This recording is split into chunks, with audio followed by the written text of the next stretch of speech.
Welcome to Surviving Bad, where we explore stories of survival, hope, and inspiration.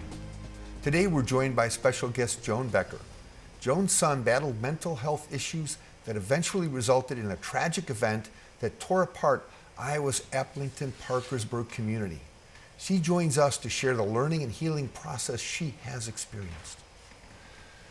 Joan, we know that there was a huge part of what you've gone through that happened right after the event and before that never has really reached the public because of the trial. What was that tumultuous time like for you? It was a summary of what we had lived for years prior to that tragedy. When you have a loved one that has a mental illness, it is such a taboo subject area for anyone to talk about, and you yourself are trying to protect your loved one so they can live the best they can in society as we know it. However, it's a silent walk for the individual and for the family. And when that tragedy hit, once again, there was all kinds of media, all kinds of stories flying around. We had to stay silent for so many more months until we could finally have a voice. And that's when my husband and I talked about it and said we will be silent no longer. And you've written a book about it. I've written a book called Sentenced to Life, and it's this very personal story of what a family endures in a walk with mental illness. Not just the loved one who has it, but what it does to a family themselves. I believe by sharing our personal story and our son Mark's personal story, it will help others be able to walk through that and have hope, despite how hopeless it can be at the time. Looking at the events of that day, did you notice anything in the day or two prior or so that was different than the weeks and months before? The day or two prior were tumultuous days for our son Mark. There was a high-speed chase, which was once again the result of him being in a severe psychotic episode. So to say that those 2 days were much different than the prior months, no, because we had been dealing with it for so long. The most difficult part about that day was when you received the news of a tragedy taking place. My first and the thought that kept repeating, and I guess I kept saying over and over, how could this be happening? We have tried so hard to get someone to listen, to get someone help for our son, but nobody would believe us. No one would listen to us. And you've been to doctors? We had been to doctors. Was he under any medications, things like that? Not yet. What about the school? Were there interactions there? Were you getting some feedback prior to that event? No, not at all.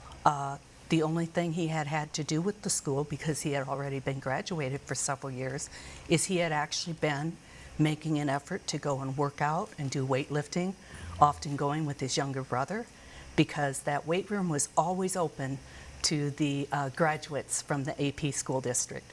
And so Coach Thomas was just phenomenal about welcoming those graduates back to be able to come and work out. And for all practical purposes, you were all friends with Coach Thomas. Oh, absolutely. We go very deep, our relationships do. My husband was on the first football team at Parkersburg High School when Coach Thomas moved to our district. We went to the same church as the Thomas family. My husband was deacon with Ed Thomas for many, many years. Ed Thomas taught our adult Sunday school class, which we attended for roughly 30 years. The ties run very, very deep. So there was no indication that your son would have any reason to direct any of his stuff then? In other words, that certainly verified that there was a mental illness there, because this is not a normal reaction to his... There's no way Mark would have taken that action that day in his normal state of mind. There's no doubt in my husband and my mind that our son not only was severely psychotic, but absolutely insane, because he never would have taken those steps that day. Thank you for sharing that.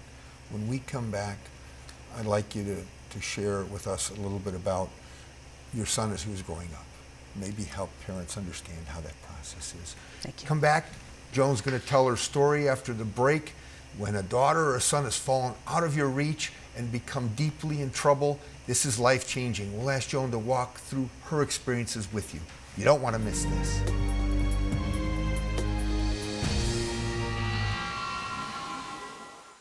Many teenagers don't understand the dangers and effects of marijuana use. Now it's time for Just the Facts, ma'am. An IQ is a score determined from standardized tests to determine intelligence. An IQ of 100 puts the average person in the 50th percentile of intelligence. Regular marijuana use during teenage years can cause a long-term 8-point drop in IQ. A loss of 8 IQ points drops them to the 29th percentile. For more information, go to drugfreeiowa.org.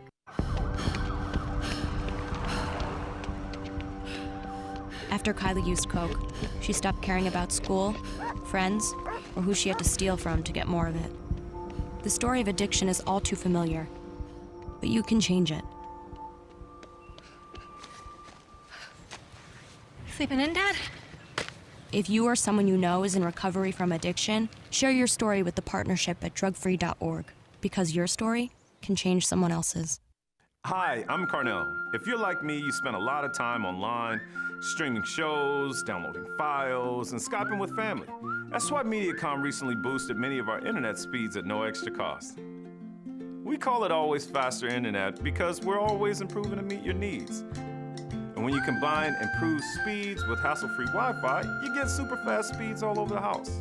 So more gets done even faster. The power to make a good thing even better, the power to simplify.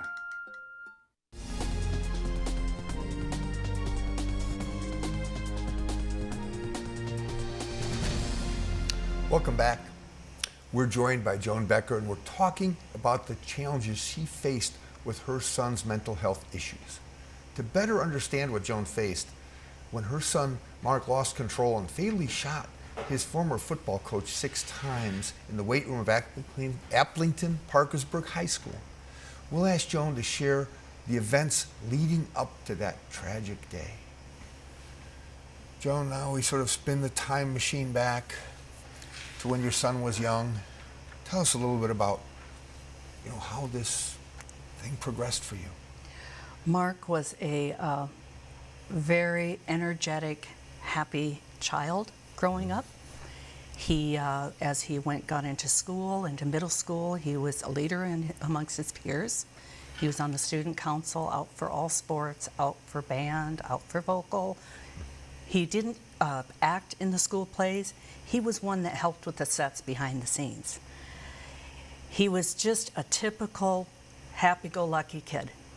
And when he got to high school, and it was when he turned around 16 years of age that we started to see some changes in our son. This is when he got caught with marijuana and had to come not just to us to confess that he had done that, but that he had the hardest part was him having to go to the coaching staff for football and let them know about his actions. That was probably the biggest punishment any young man in the Applington-Parkersburg district would ever go through, because you have disappointed your coaches beyond measure. Looking back, that is the point in time that we should have gotten family counseling, that we could be individual counseling for Mark, family counseling for all of us, so that we could get to the bottom of why did he think he needed to use a substance such as that. At the time, we thought it was just being a typical teenager trying to act out and rebel. Now, how old was he when that first 16. happened? Now, he had friends, obviously. Yes. Did they also, before marijuana, drink beer and things like that? Mark was never a big beer drinker. I'm sure he had a beer once in a while. And this was something that came way out of left field at us. And it was totally uncharacteristic of Mark. And I think a lot of it had to do with him. Well, now we know what it had to do with.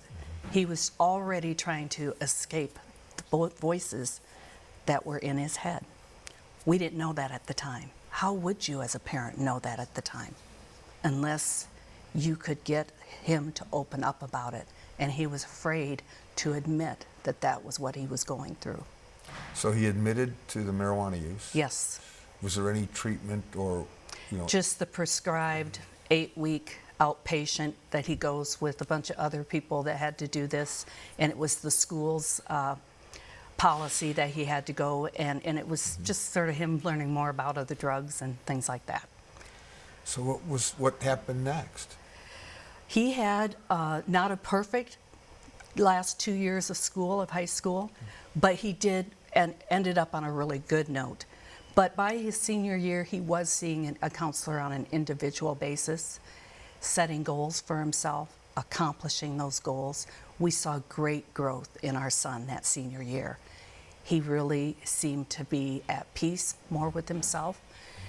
But I will tell you, when you make a mistake like he did at 16 years of age in a small community such as ours, you never quite overcome the stigma that comes with the judgment in a small community. So he was challenged in many ways, not just by his mistakes. And we don't make excuses for those mistakes, and neither does he. Now, he still played football. Yes.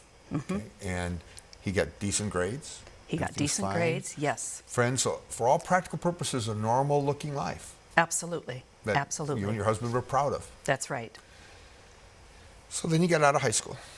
He got out of high school. Graduated? Correct. Everything happy at that point? He was ecstatic about the next chapter in his life. What's interesting about those next 3 years is it wasn't until I looked back in my journal and my notes when I was writing my book that I started to see a pattern and statistics that were so consistent with someone who is going through an illness. We didn't even see it or realize it till I looked back. And then I could see, wow, he enrolled and started college 3 separate times, only to have, through the first semester, start to go downhill about middle semester. He would start out great, get good grades, be excited, but he couldn't keep it together beyond 1 semester in a program, and he'd end up dropping out. He had 11 different jobs and moved 12 different times during that time period. So he wasn't living at home?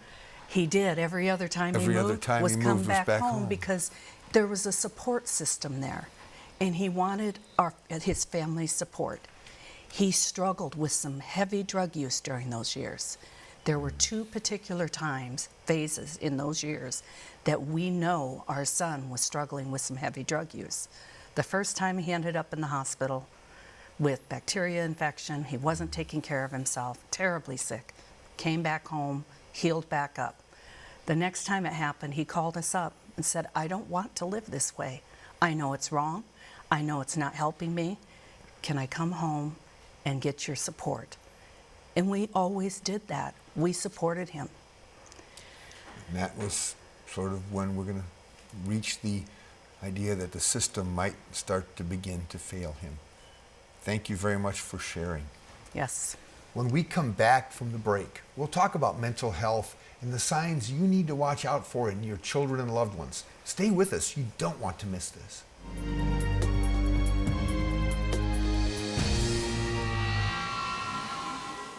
You may have heard about synthetic drugs in the news and the fact that more Iowa teenagers who use them are ending up in the hospital. Synthetic drugs can be dangerous, but you can help prevent the threat. Learn about synthetic drugs and talk with your kids now. For sale does not mean safe to use. Get help at drugfreeiowa.org.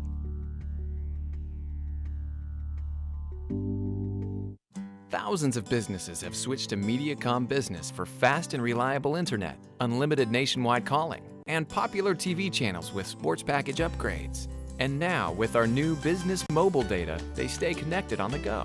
Mediacom Business is the simple and easy way for businesses to get all their telecommunication services from one provider, all for just $99.95 a month. Get a free mobile hotspot device with all 4 services. Mediacom Business. How can we help you? So who's going to do what? I'll pack the dead batteries. Great.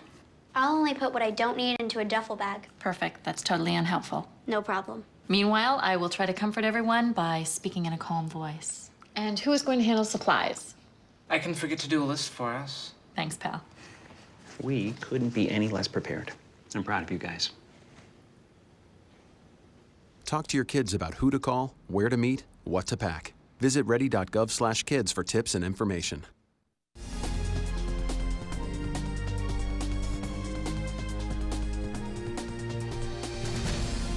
Welcome back to Surviving Bad.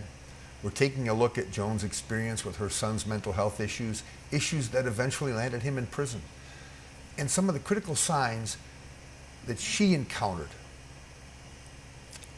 Joan, if you could go back in time, I know you said the first time there was an intervention with marijuana and that led to him being ostracized in the community, but if you could go back in time to various places, what would you have done differently?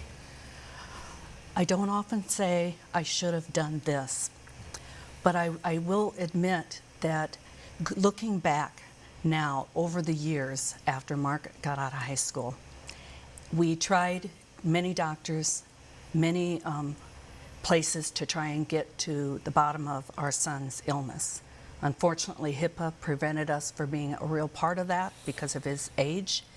However, what I would have done differently, instead of making phone calls and emails and trying to reach people, I would have gone in person to these doctors in these facilities and demanded answers.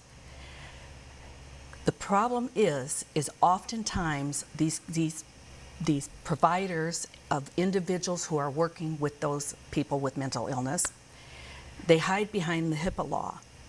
And as I've often said when I speak out to these groups today, you don't have to tell the family what you and their loved one are discussing or sharing, but you can listen to what the family is living with.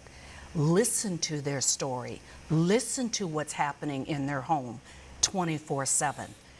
Had we been able to get someone to really listen, whether that be law enforcement, providers, emergency personnel, all the different gamuts of what a person goes through and all the different entities they go through, if they just would listen to what we are telling them, perhaps this tragedy could have been prevented. Now, in that time your son was moving in and out of the house, did he try to get you involved in treatment or anything, or was he just looking for a place to hide? He was looking for a safe place. He was so paranoid. The illness was rearing its ugly head, and he was frightened, he was afraid, he was paranoid.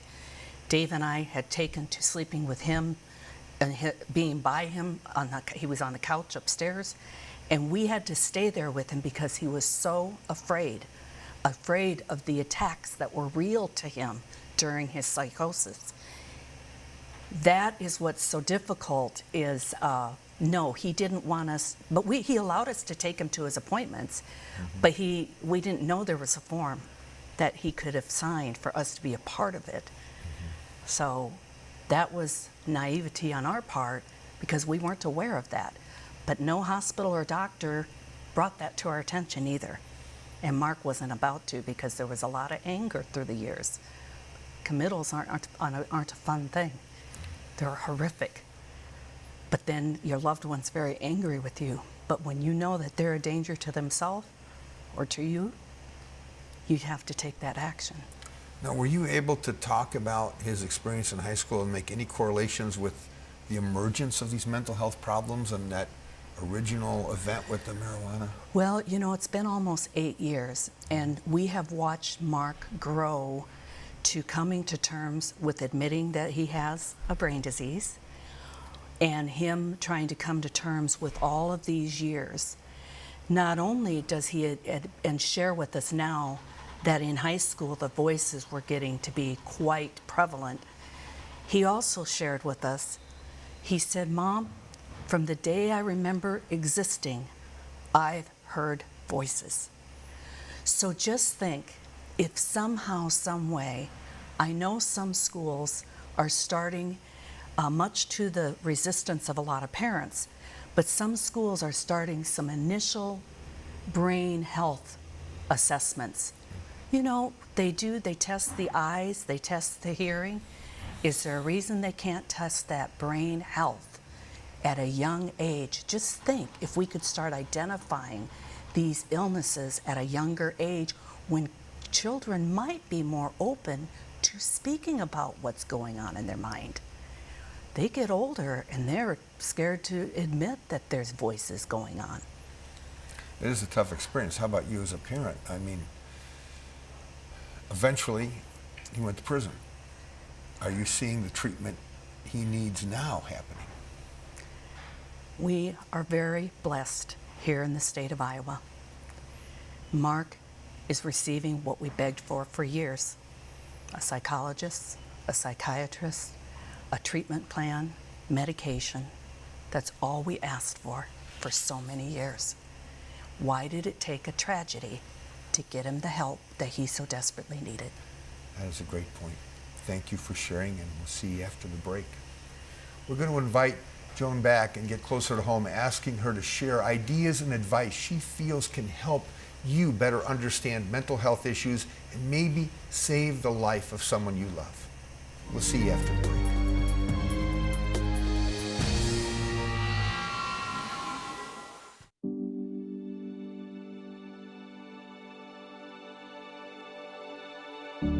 Children see magic in the world around them, and parents see the dangers. There is hope for the future if we face it together. Find out more about how you can protect your children from the risks of illegal drugs, prescription medications, and alcohol. Go to drugfreeiowa.org. I'm Quinn. At Mediacom, we believe customer service should be as simple as possible. So simple, in fact, you don't even have to dial a phone. All you need is our mobile care app, and you can request a call from a customer service agent, manage appointments, check for neighborhood outages, look up account info, and even reset equipment. And the best part, the mobile care app is absolutely free. The power to connect, right at your fingertips. The power to simplify. You wouldn't walk through the halls of your school naked, yet without thinking. Many teens sext explicit photos of themselves to friends using cell phones, never thinking it'll go further. But once you hit send, you're exposed. You're out there in cyberspace for everyone to see. Sexting, it's dumb, it's dangerous, and it's against the law.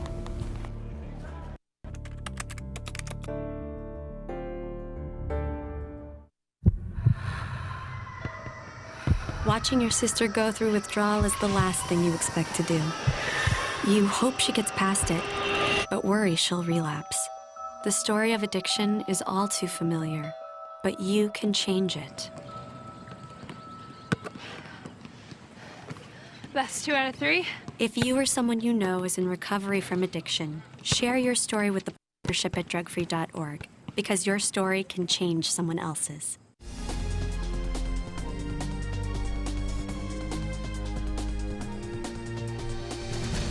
Welcome back to Surviving Bad. Our guest, Joan Becker, has shared a deeply moving experience with us.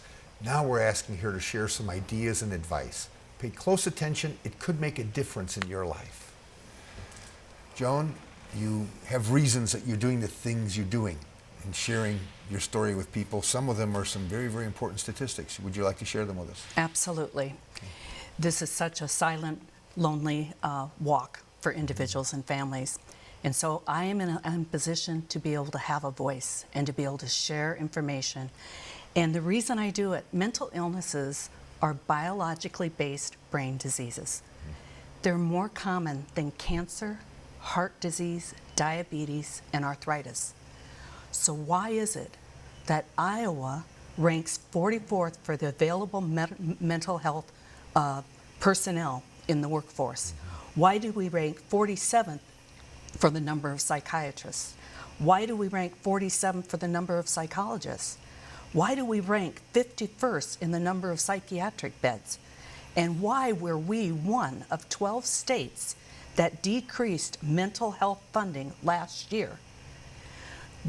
Mental illness is so prevalent, and yet we are treating those individuals, we're discriminating against them by not providing the health care that they deserve to have.